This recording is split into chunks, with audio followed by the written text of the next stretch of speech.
4 দিনের সফরে আগামীকাল দেশে আসছেন জাতিসংঘ মহাসচিব অ্যান্তনিও গুতেরেস। 7 বছরের ব্যবধানে তাঁর দ্বিতীয় সফরে রোহিঙ্গা শরণার্থী সংকট, মানবাধিকারের প্রসঙ্গ অগ্রাধিকার পাবে।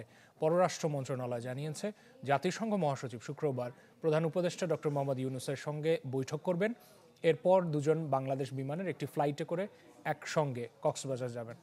প্রধান উপদেষ্টার সৌজন্যে রোহিঙ্গা ক্যাম্পে ইফতারে অংশ নেবেন জাতিসংঘ মহাসচিব। সেই ইফতারে 1 লাখ রোহিঙ্গা অংশ নেবে বলে জানান প্রধান উপদেষ্টার প্রেস সচিব শফিকুল আলম।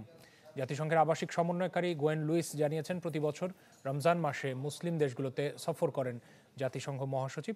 তারই অংশ হিসেবে এটি বাংলাদেশে তার সফর। এই জায়গাটায় প্রফেসর ইউনূস বারবার চাচ্ছেন এবং যখনই ইন্টারন্যাশনাল ডিগনিটারি তার সাথে যে অনেকগুলো ক্রাইসিসের চাপে রোহিঙ্গা ক্রাইসিসটা আসলে অনেক ধামাচাপা পড়ে, মানে ফোকাসটা এখানে ছিল না।